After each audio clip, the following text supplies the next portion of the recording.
Hello, and welcome back to a much-delayed Chapter 4 of the Out of the Abyss campaign.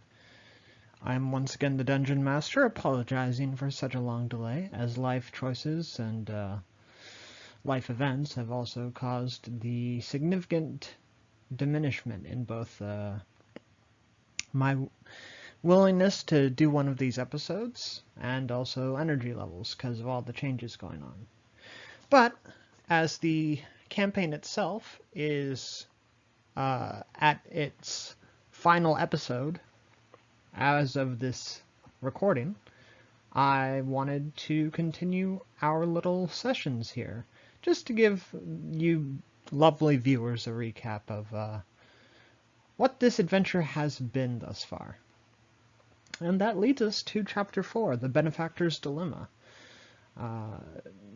As a reminder, this is a campaign of Out of the Abyss, modified with my own additions for predominantly both current and former members of the RTDFW Rooster Teeth fan group.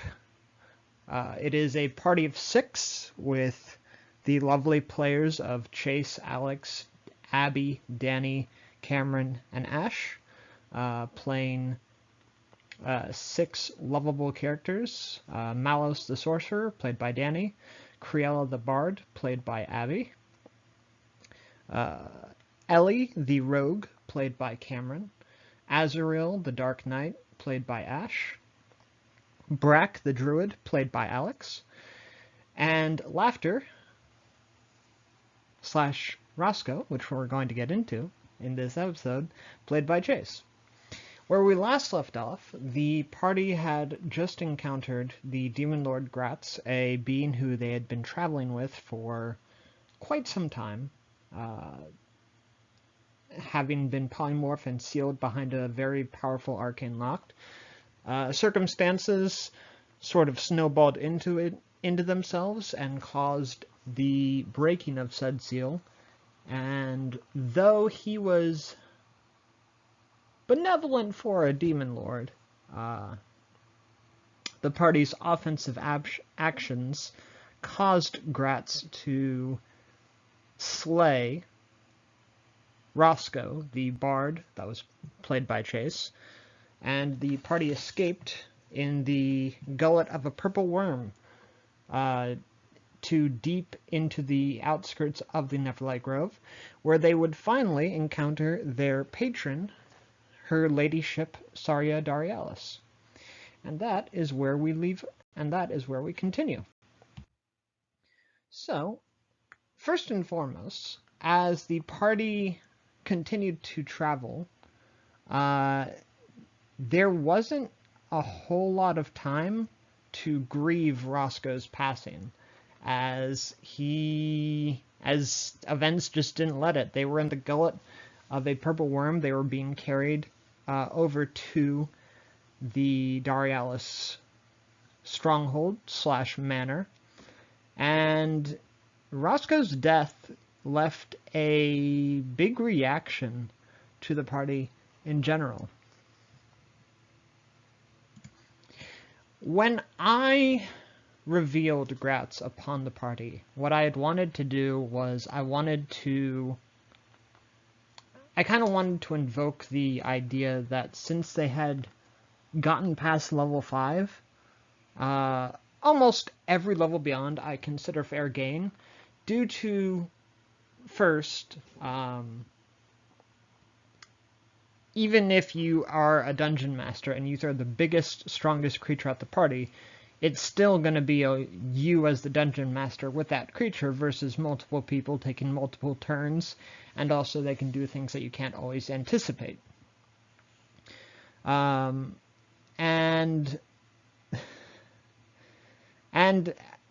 to be honest, with the assets that were at the party's disposal, due to the fact that I was dealing with 4 full casters, and then a rogue and a dark knight who hit like a truck, you can't really keep being, Mr. Nice Guy for most of the combat.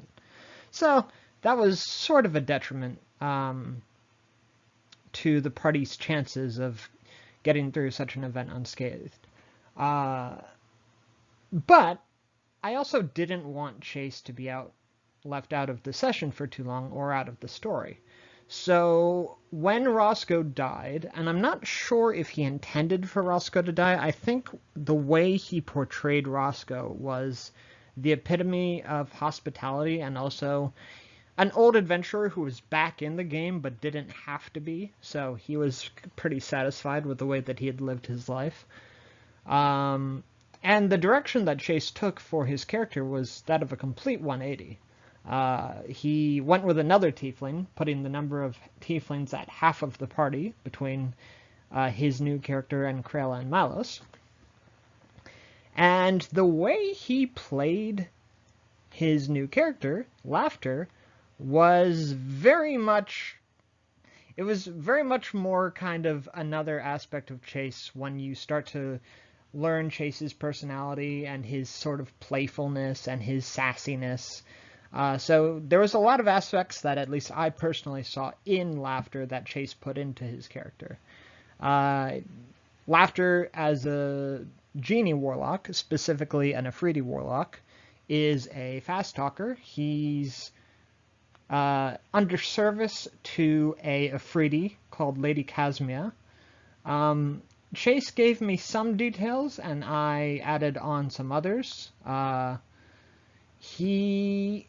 he appeared before the party, you could already sense his playfulness as he tried to trick the party into thinking that he was an actual genie because they had his lamp in their possession.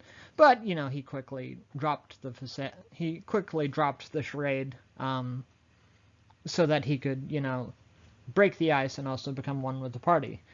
And I think for the most part it worked. The loss of Roscoe made Criella and Mallos a bit more cynical, a little bit more kind of bummed out. Azrael kind of put the pressure on Roscoe's death on his back and used it to try and protect the team even more so going forward.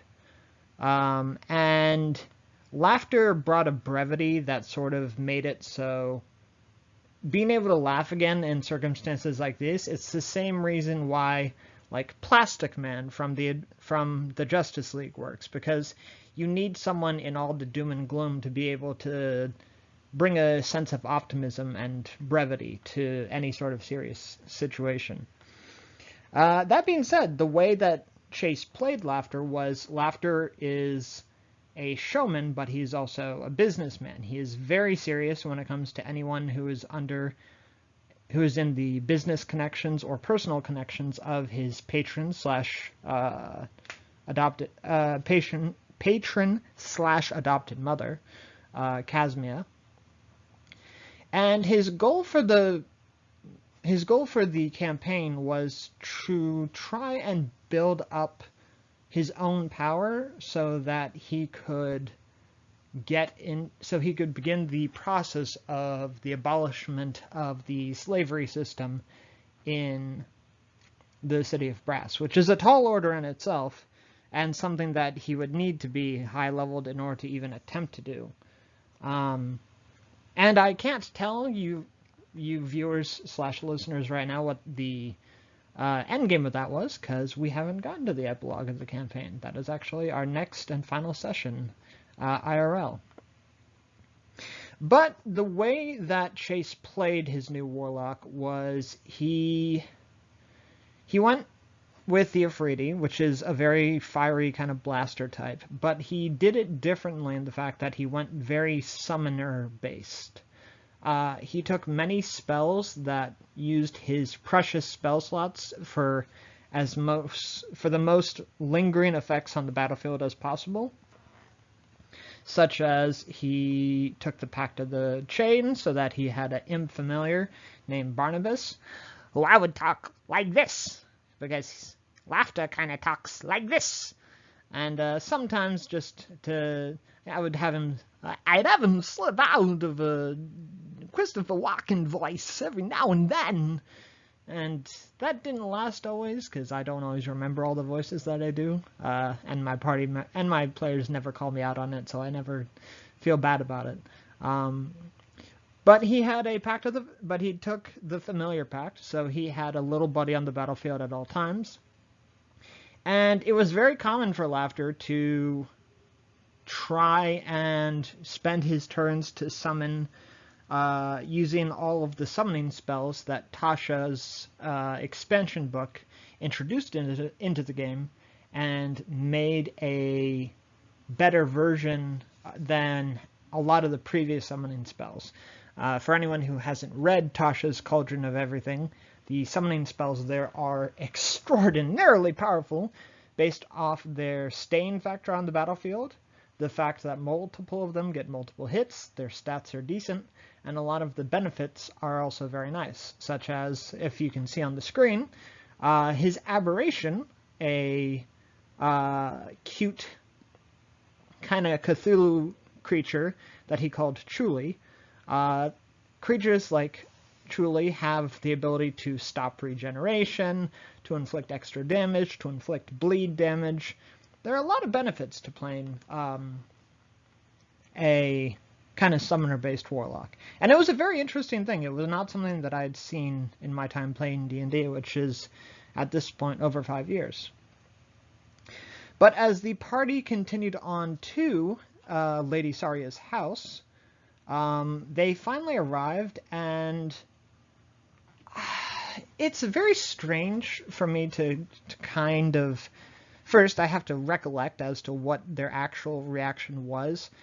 I think I tried to impose a sense of grandeur / awe, but I think also the fact that Roscoe's death was still fresh in their mind, that they were still a little numb to that factor.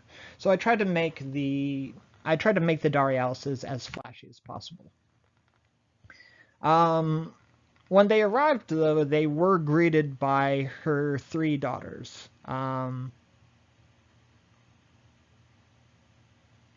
The text there is actually wrong, because I swapped Mifa and Rudo's name, but there are 3 daughters for Lady Saria.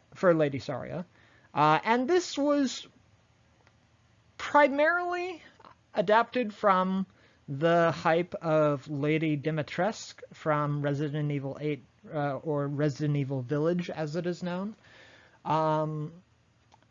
The idea for Lady Darialis was at the very start of the campaign, even beforehand.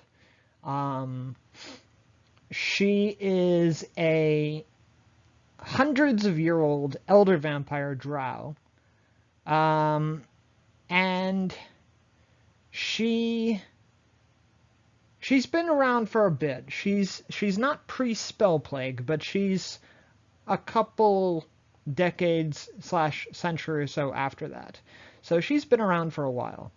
The reason, though, that such a eldritch being was reaching out to such adventurers when she did was, first, and this is me talking, there's no campaign if there's no call to adventure, so I had to have a call to adventure anyway.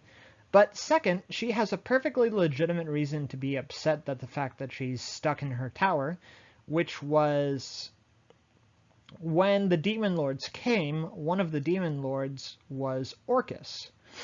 And Orcus is one of the Demon Lords that is... he is basically one of the main progenitors of undeath. A lot of liches in the multiverse owe their rotted existence to his influence, based off the fact that Orcus believes that the perfect version of the universe is one where everything is dead because real life and life itself is too noisy, and he wants it to all to be calm, collected, and deceased. And he has a very powerful magic item known as the Wand of Orcus that allows him to subjugate undead, not of a certain level of ability, but just based off their vitality. In game, any undead with a collected hit points of 500 or less, he is able to summon under his command. Now this can be anything from a bunch of liches to hundreds of skeletons to people such as a Azrael and other big names. And the way that I had the Wand of Orcus imagined, at least in this campaign, was that it bypasses any kind of protection that gives the that would give the imposed victim protection, such as charm immunities, such as magic items. It just completely nullifies all of that. And the only reason that Saria was safe is because her tower, her tower is one of the most. It has safeguard after safeguard after safeguard. It's kind of like when you're trying to hack into something. You can get past one firewall, but then there are 8 more firewalls after that. And they're all different and they're all changing. And it's the difference of if she goes outside her tower, then Orcus can sense this ultra-powerful undead vampire lady and can just summon her up. And that's not good. It is considered a worst-case scenario for the party if Saria goes under the command of Orcus. But Saria was also, as stated, she was thought of at the start of the campaign because the campaign happened, the campaign itself started in the fall/winter of 2020, and I liked the idea of an ultra-powerful being being kind of trapped in her house like a lot of people were. A lot of people who were trying to stay safe, and that's what she was trying to do as well. But Lady Saria herself she is a vampire. She's not the nicest person in the world, but she also has studied many forms of magic throughout her life, and mainly based off of divination, she kind of looked at the various paths that the timelines could take, and she saw that those 6 that she called upon, Roscoe, Ellie, Azrael, Criella, Mallos, and Brack, those were the people who would have the best chances of getting her out and getting rid of the Demon Lords. Again, there has to be a call to adventure. Now, her daughters are very... Now, once I made the aspect of her, I looked into the aspect of her daughters, and I wanted to do it as sort of darkness-themed as possible. And there are a couple of darkness-themed... Well, actually, there's more than a couple. There's a lot of darkness-themed classes in 5e. You have the Death Cleric, you have the Grave Cleric, you have the Bard of Whispers, you have the Face Stealer Rogue, you have the Shadow Sorcerer, the Shadow Monk, yada yada yada yada. There's so many things. But I also wanted to limit myself, so I settled with 3. She has 3 daughters. They are all half-elf vampires. Vampires like her, but not at elder status. They just haven't been alive long enough, and Saria just kind of enjoys the company. And all of their names are based off of decently prominent characters in The Legend of Zelda. Saria herself is named after Saria from Ocarina of Time, who is the Sage of Forest. Malon is named after the daughter of the ranch owner in Ocarina of Time as well. Ruto is named after the Sage of Water in Ocarina of Time. And Mipha is, like Ruto, a Zora guardian of water, so to speak. Champion of the Zora, rather. From the game Breath of the Wild. So various names from the Zelda timeline, so to speak. As for the sort of ideas for how the daughters functioned, Mipha ended up being a Shadow Sorcerer. She mostly talks in written communication, and Malon is the most up front of all of them, she is the Shadow Monk. She talks with her fists, and she's very snarky. And then Ruto is the Archer. She wasn't Shadow-based or Darkness-based, but she was based off of the fact that I hadn't seen a super competent Archer. I'd seen glimpses of it in D&D for characters such as like Vexalia, but a lot of archers in D&D are almost always reliant upon their magic items rather than their classes. It's kind of unfortunate, even if you go something like Ranger or whatnot. But they were also very fun to roleplay, and as the party was kind of settled in, they realized that a vampire who's been alive as long as Saria has can kind of give them the royal treatment. And she kind of explained what happened in order to get the demons into the prime material plane in the first place. So the head mage of the City of Spiders, Mesebranzin, or the capital of the Drow being the Dark Elf enemies since the campaign started, a man known as Gomph Baron, yes, that is his canon name, he had been experimenting with Phasris in order to try and utilize the pure chaotic energy that it generates for higher forms of spellcrafts. Now, I might have gone into this in previous episodes, but Phasris is kind of like a mana field that permeates all throughout the Underdark, and it's basically knots in the twists of magic in order to get it to a point where it's so tangled that it always causes unpredictableness. Especially given the fact that Phasris is one of the reasons why things such as teleportation is so dangerous in the Underdark. It's kind of a wonder why Gromf, in his arrogance, decided to start experimenting with it. But that also gets into a big thing, which is, and a lot of other DMs agree, as you get higher and higher into the echelons of magic, morality kind of goes out the window when you start to look into the results that experiments can do, especially given the fact that a lot of sorcerers and wizards have become demigods and gods based off of their experimentations on themselves.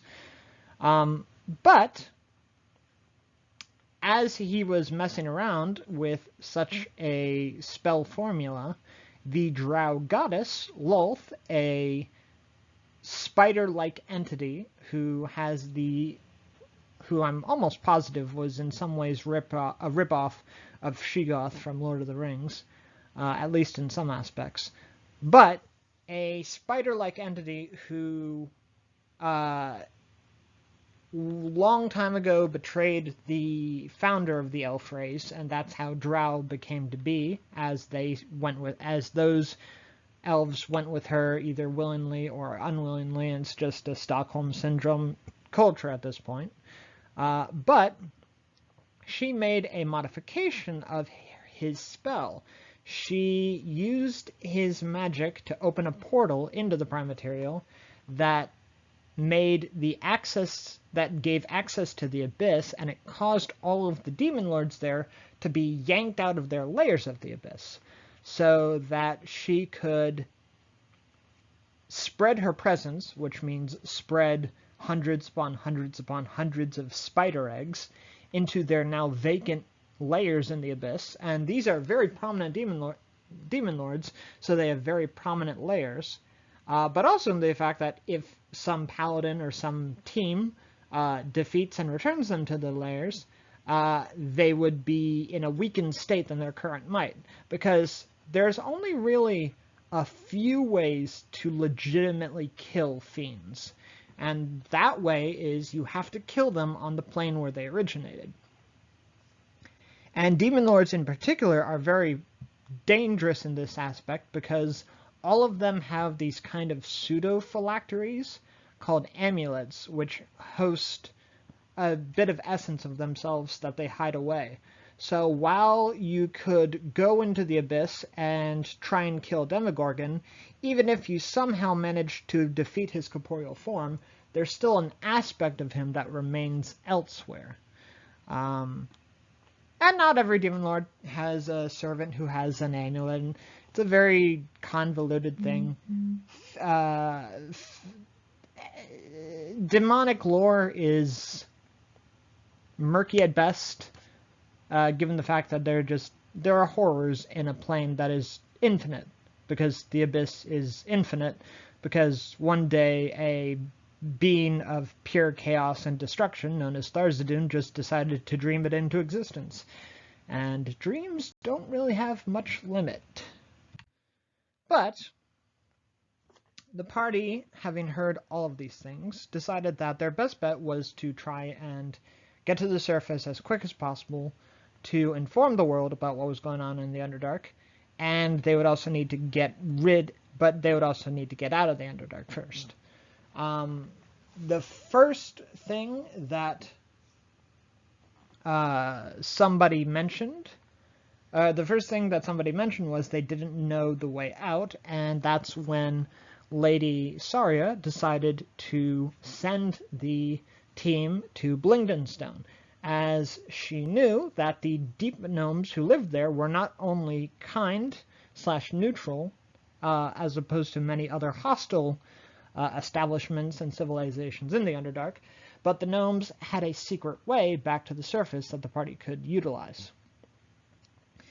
The party at this point was very exhausted. Basically, they had been run ragged in a lot of fights. They had still lost Roscoe, and based off my storycraft, I treated them to a night of luxury within the walls of the tower. The tower itself I described as a sort of malleable form of Mordenkainen's magnificent mansion, but in the prime material.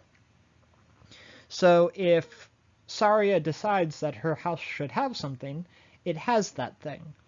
And that's one of the reasons why her house is as heavily enchanted as it is.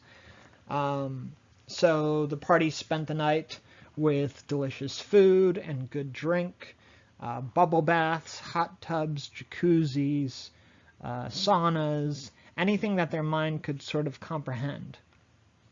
And I wanted to give that as a sort of sense of brevity to the party at that point. But as all of this relaxation was going on, there was an aspect that hadn't been really explored yet. So, as Gratz was in his disguise, he had been acting as the character Griselia, and I had played Griselia as a very semi-naive, very trusting, very affectionate person, and a lot of that was based off of the scene in the film Wonder Woman where Diana invites Steve to sleep with her, but there's no sexual intention there. It's just, oh, well, it's cold, we should sleep together. It's a very, I guess, pragmatic mindset where it's, this is happening, so this should be done. And she was being treated with kindness. Griselia was being treated with kindness by the rest of the party.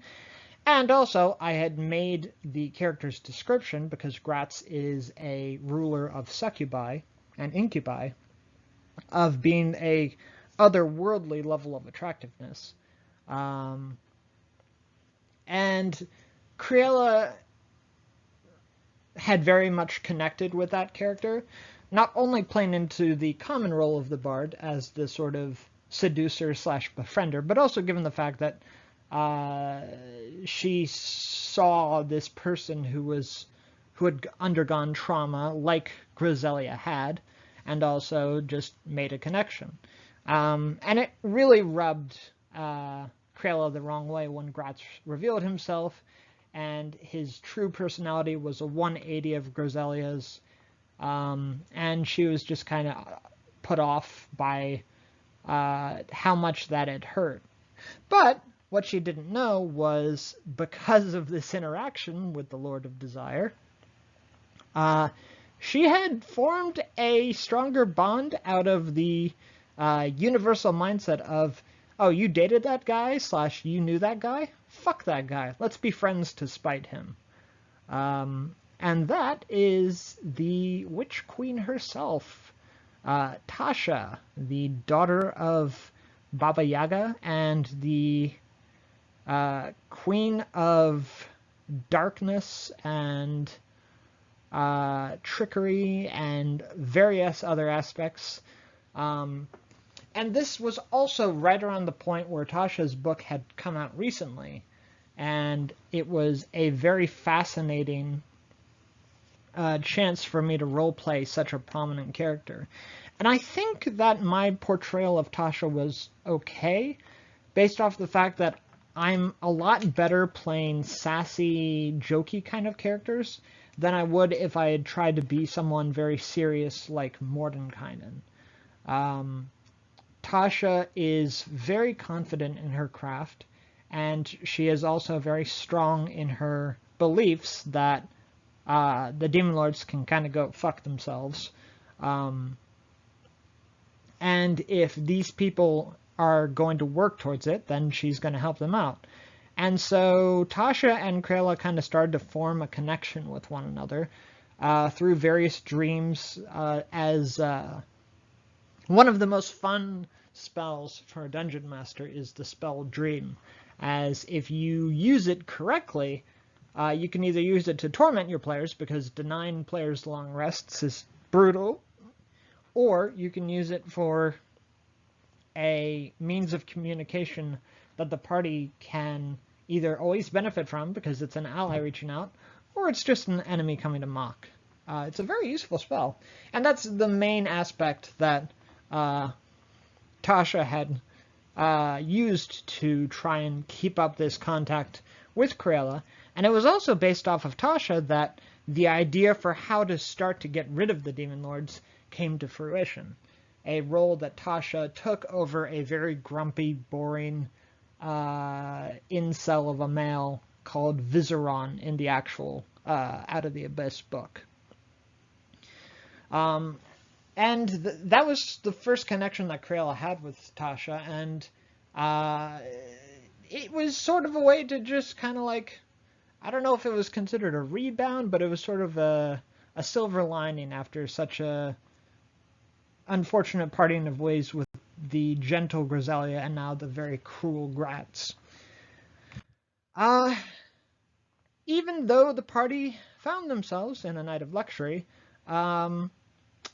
after they left, basically 5 steps outside of the door of Saria's house, they were beset by a creature known as a Merilith that was sent to kill them by the now scorned Gratz.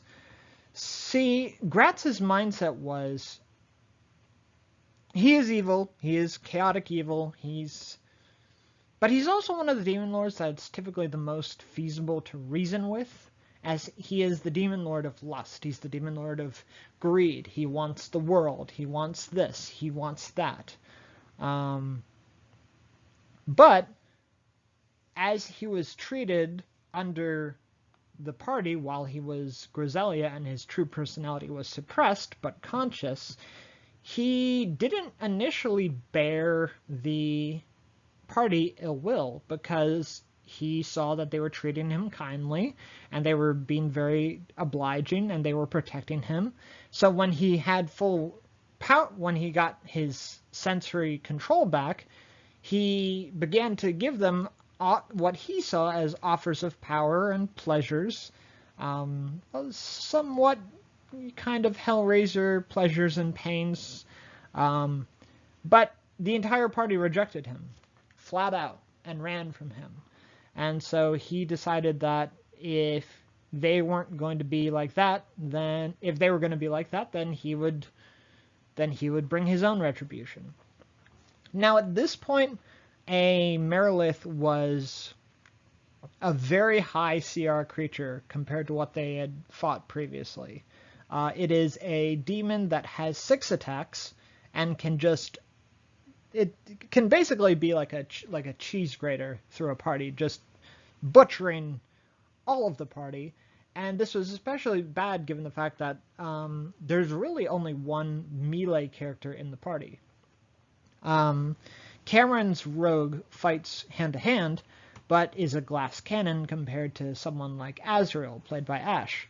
So when you have 4 spellcasters and a demon that has magic resistance and very good saving throws, and a lot of HP that hits like a truck if she gets close to you, it was a pretty brutal fight. They managed to get through it, mostly given the fact that Azrael started to tank most of the blows and then deal his own, and also some very powerful spellcasting from the rest of the party.